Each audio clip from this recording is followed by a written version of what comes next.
en groupe, puis constitués en atelier, et pendant 2 jours, du 24 au 25 novembre 2020, la formation professionnelle et les textes d'application la régissant étaient au centre de l'atelier national de vulgarisation et d'approbation de la loi numéro 2018-010 du 11 juillet 2018, avec en toile de fond la lecture de la dite loi et la modernisation du secteur de la formation professionnelle.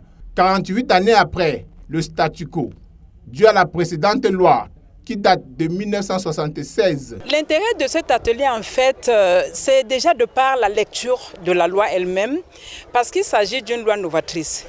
La dernière loi en date qui régissait le secteur est de 1976.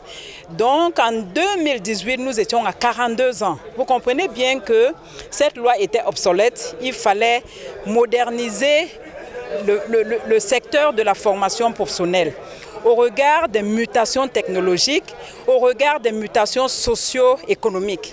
Il fallait avoir un outil qui permette de développer un capital humain capable de porter la croissance et le développement du Cameroun. Rendu au thème de ces 2 jours d'atelier, où chacun des participants a apporté du choc des idées une plus-value, une valeur ajoutée à la croissance et au développement du Cameroun, à travers une formation professionnelle plus adaptée à la conjoncture économique actuelle et à la mondialisation. La loi de 2018 donc a, elle, consacré toute une communauté de la formation professionnelle. Cette loi déjà a consacré toute une communauté de la formation professionnelle qui est composée de l'État lui-même principalement, des organisations professionnelles d'employeurs, de travailleurs, des entreprises, des collectivités territoriales décentralisées qui ont un très grand rôle à jouer dans le développement de la formation professionnelle et partant de l'emploi. Cette loi consacre la gestion provisionnelle de l'emploi. Cette loi également adresse de manière approfondie la question de l'apprentissage.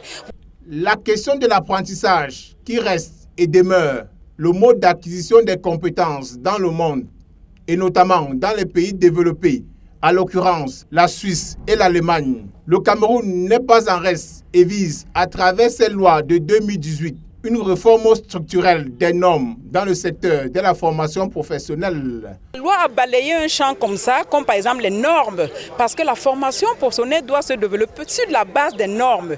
Les normes sur les équipements, les normes sur les référentiels de formation, les normes sur les infrastructures, les normes sur tous les outils pédagogiques, les normes même pour les formations, les formateurs, les normes sur la certification. Donc il y a cette question de normes qui va donc aiguiller l'ensemble des cibles de la formation professionnelle. La communauté étant sensibilisée, le Cameroun est bel et bien sur la bonne voie pour résoudre le problème de chômage et de sous-emploi grâce à cet arrimage des besoins et de la formation professionnelle pour réduire considérablement et progressivement l'inadéquation formation-emploi était, entre autres, le but de cet atelier de 2 jours. Sur des échanges, il a été recommandé de réorganiser l'utilisation des fonds